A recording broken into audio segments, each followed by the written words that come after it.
प्रतिष्ठा। उपाध्यक्ष महोदय, बढ़ती जा रही जनसंख्या, शहरीकरण और पर्यावरण प्रदूषण के कारण स्वच्छ जल की कमी होती रही है। या देश की ही समस्या नहीं, अपितु विश्वव्यापी समस्या बनती जा रही है।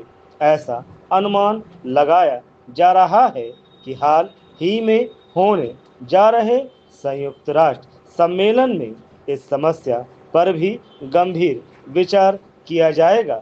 जैसा कि आपको मालूम ही होगा कि संयुक्त राष्ट्र संघ के सदस्य, जिनमें ज्यादातर विकासशील और विकसित देश सम्मिलित हैं, संयुक्त राष्ट्र संघ में शामिल सदस्यों का मानना है कि आगामी 50 वर्षों में लोग और देश तेल की बजाय पानी के लिए युद्ध करेंगे।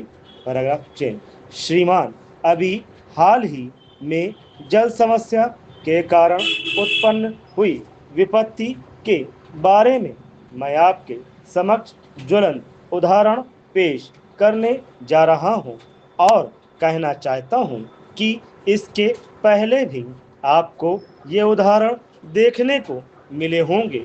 भारत की राजधानी दिल्ली में इस वर्ष जल संकट इतना गहरा गया है कि दिल्ली जल प्रदाय संस्थान को जल समस्या के निराकरण करने के लिए संभवतः पानी के समान वितरण राशनिंग व्यवस्था लागू करने पर विचार करना पड़ रहा है। या देखा जा रहा है कि राशनिंग की यह परिस्थिति पहली बार निर्मित हुई है। देश में कटौती करने का यह पहला अवसर नहीं है। हमारे संस्थान में समय समय पर भांति भांति तरीके से कई बार हो चुकी है।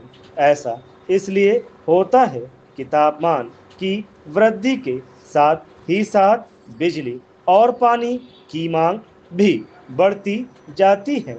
ऐसा इसलिए करना पड़ रहा है कि राजधानी के अंदर पानी का उत्पादन 540 HGD है, जबकि मांग 725 HGD है। इस हिसाब से मांग और आपूर्ति में भारी अंतर दिखाई पड़ रहा है। इस अंतर को देखते हुए हरियाणा राज्य 50 MGD पानी बराबर अनुरोध करने के बावजूद नहीं छोड़ रहा है। यमुना नहर चूंकि हरियाणा राज्य के कब्जे में है और दिल्ली वासियों को पानी प्राप्त करने के लिए उसके मुंह की ओर बार बार ताकना पड़ता है। गत दिनांक यमुना बोर्ड की बैठक में निर्णय यह लिया गया था कि वह आवश्यकता अनुसार क्यूसेक पानी छोड़ने को तैयार हो गया है। एक हद तक पानी देने के लिए आपसी सहमति बन गई थी, किंतु यमुना बोर्ड को पानी देने से इनकार कर दिया। Paragraph change. यदि हरियाणा ने यमुना का पानी नहीं छोड़ा तो दिल्ली जल प्रदाय संस्थान सर्वप्रथम व अपने अधिकांश इलाकों में उपलब्ध पानी को समान रूप से वितरित करने का प्रयास करेगा। अगर इससे भी समस्या नहीं सुलझी तो फिर इस गहरे जल संकट से निपटने के लिए पानी की राशनिंग के अतिरिक्त और कोई रास्ता नहीं बचेगा। फिर भी कोई ना कोई हल निकालना होगा।